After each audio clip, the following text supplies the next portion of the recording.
Hello everyone and welcome to the weird, scary and horrible parts of humanity. Today we are looking at the final hijacker of doomed American Airlines Flight 11 on 9/11, Satam al-Suqami, a Saudi Arabian citizen. To reiterate, each of these videos is not intended to glorify the hijackers, it is not intended to undermine their impacts, and it is not designed to sympathise with them. It has been created so that we can learn together and educate ourselves on these 19 cowards, and find out as much as we can together, because while anyone can name the mastermind, Osama bin Laden, Ayman al-Zawahiri, or say that they were motivated by extremist jihadism orchestrated by al-Qaeda and the Taliban, and perhaps name some of the doomed flight numbers, the hijackers are far more of an anomaly. However, if anyone is offended by these videos, I will cease the series. Satam al-Suqami was born in Riyadh, the capital of Saudi Arabia, and the largest city by population in Saudi Arabia, on the 28th of June 1976. Not a huge amount is known about his early life, or how he fell into jihadism, or what he was motivated by in getting into jihadism. Indeed, in many ways, he is still an anomaly. A law student at King Saud University, the first university created in Saudi Arabia, ranked 371 in the world by QS University World Rankings 2022, he was a roommate and friend of Majid Mokud. Mokud, pictured, studied law at King Fahd University of Petroleum and Minerals in Dhahran, Saudi Arabia, before dropping out, and was a hijacker aboard American Airlines Flight 77. We will explore this coward in a future video. The duo became very close and would go to training for al-Qaeda in 2000 at the Al-Qaldan training camp, a military training facility of al-Qaeda in the mountains of eastern Pakita province in Afghanistan, which was then controlled by the Taliban, with the facility run by Ibn al-Sheikh al-Libya. Libby was a Libyan citizen who oversaw the Al-Qaldan training camp and was captured in a joint cooperation between the CIA as part of Operation Enduring Freedom, orchestrated by the United States of America and her allies following 9/11, and the Libyan government in Pakistan in November 2001. He was then sent to the notorious Abu Salim prison in Tripoli, Libya in 2006, which was overseen by the notorious Gaddafi government. On the 10th of May 2009, he passed away. However, the details of his death remain sketchy at best. The Gaddafi government reported that he had committed suicide by hanging. However, the head of al-Qaeda, Ayman al-Zawahiri, alleged that Libby had been murdered. This was backed up by numerous NGOs, including Human Rights Watch, based on the fact that they had recently visited him while in prison, as well as the proliferation of torture and abuse within Abu Salim prison, which led many to conclude that his death was a result of torture. Human rights group Reprieve noted that if Libby had indeed committed suicide while in Abu Salim prison, it would have been a manifestation and a result of the torture and abuse that he received while in prison. But back to the coward Satam al-Suqami. Not a huge amount is known about what he did during training and why he was selected as a muscle hijacker, beyond the fact that his Saudi Arabian nationality would have made him a good candidate, based on the ease with which he could get an express visa to the United States of America, and based on his tertiary studies, he would have been seen as a good candidate for a visa to the United States of America. In November 2000, he and Mokud travelled from Bahrain to Iran. However, the exact purpose of his trip is not known. On the 21st of November 2001, Suqami applied for a 2-year B1-B2 tourist business visa in Riyadh, Saudi Arabia. His passport showed trips to Istanbul, Turkey, Malaysia, Oman and Egypt, but omitted his travels to Bahrain, Pakistan, Afghanistan and Iran, leading to speculation that his passport had been tampered with by al-Qaeda. In his visa application, he left blank the line on which he was asked to supply the name and street address of his present employer, probably because he was unemployed at the time, and noted that he was employed merely as a dealer, noting that he would be financially supported by his father, and that he would stay in New York, with his visa application vague at best. Of course, he ticked no when asked if he was a member or representative of a terrorist organisation. Initially applying for a tourist visa, this was denied for an unknown reason.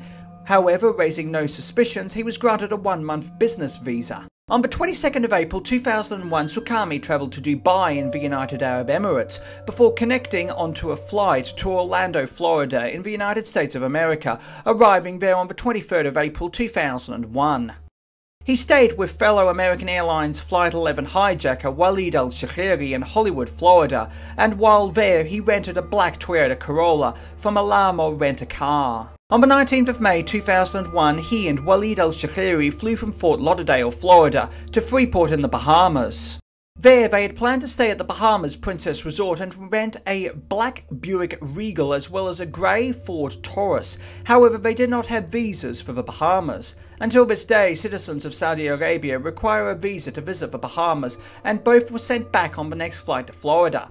Exactly what they planned to do while in the Bahamas is unknown. However, it is speculated that while in the Bahamas they plan to renew Suqami's immigration status of the United States of America, which was due to end on the 21st of May 2001. However, Suqami made it back into Florida and made it through the cracks, and was never caught, despite being illegally in America at the time of the attacks.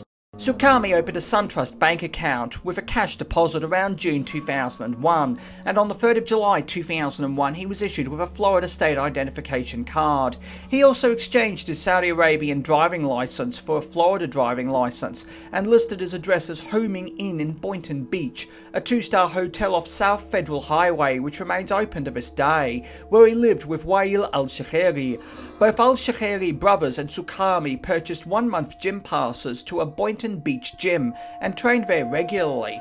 However, beyond these basic facts as a designated muscle hijacker, exactly what Suqami did, particularly in the lead up to the hijackings, is unknown, and it is speculated by then CIA Director George Tenet that he had little knowledge about the intricacies of the 9/11 attack, including the buildings to be targeted, beyond the fact that this was going to be a suicide mission.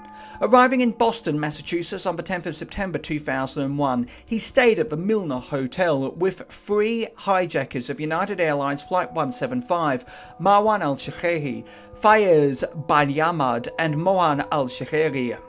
Checking in for American Airlines Flight 11, a Boeing 767-223ER departing Boston Logan International Airport in Massachusetts for Los Angeles, California, with the aircraft pictured here at Manchester Airport in the United Kingdom on the 8th of April 2001, Suqami was selected by the computer-assisted passenger pre-screening system, a counter-terrorism system implemented within air travel by the TSA, which required his bags to undergo additional screening at security.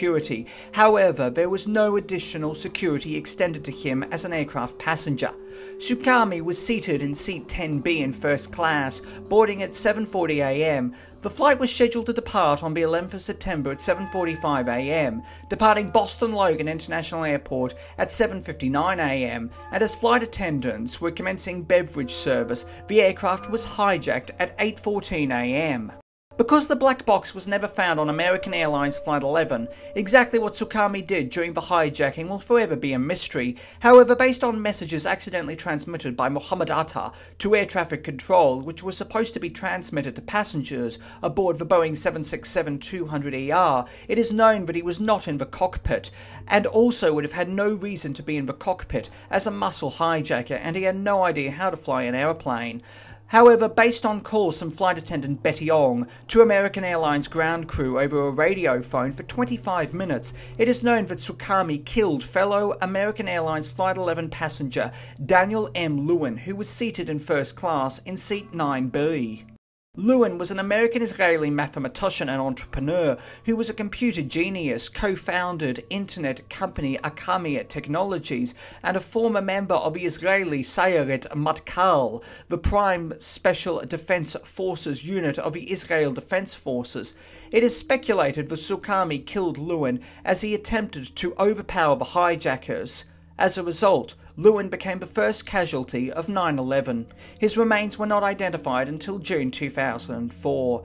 As much as we talk about the 9/11 terrorists being cowards, it's people like Lewin and Welles Croffer, the man with the red bandana, who went back into the World Trade Center to take 18 people out, all of whom would survive, before dying in the attack, who are the antithesis of these cowardly hijackers and complete heroes, and along with the thousands of rescue workers, doctors, firefighters, and cops on that day, as well as the passengers of United 93. Amidst such a tragedy, these people truly do make you rekindle your faith in humanity as a species. al-Suqami would have stabbed Lewin to death. At the time, passengers could take knives of up to 4 inches on board domestic flights within the United States of America. At 8:21 am, the transponder of a Boeing 767 was turned off, and at 8:46 am and 40 seconds, the plane was crashed by Mohammed Atta into the North Tower of the World Trade Center. Amazingly, Suqami's passport and visa were found intact prior to the collapse of the World Trade Center towers in Vesey Street, which is opposite the location of the World Trade Center. This only added fuel to the fire for 9/11 conspiracists, with disbelief that a passport could survive an aeroplane crash intact, while the black boxes of the Boeing 767 did not survive. However, passports belonging to Zayed Jarrah and Sayed al-Gadmir, both of whom were hijackers aboard United Airlines Flight 93, also survived that crash. However, evidently in the case of Zayed Jarrah, his passport was far from intact and basically destroyed. Analysis of a passport of Suqami showed that it had been tampered with in ways that were indicative of al-Qaeda in order to remove his travel to Afghanistan, Iran, Pakistan and Bahrain. Thank you for watching. Please do yourself a favour and hit that subscribe button and the bell icon to inform yourself of when new videos come out. Also, why not hit that like button and leave a nice comment? It helps more than you know and your support is truly appreciated. Until next time, stay awesome, stay classy, be kind to everyone you meet, have an amazing day, and remember that truth is always more interesting than fiction.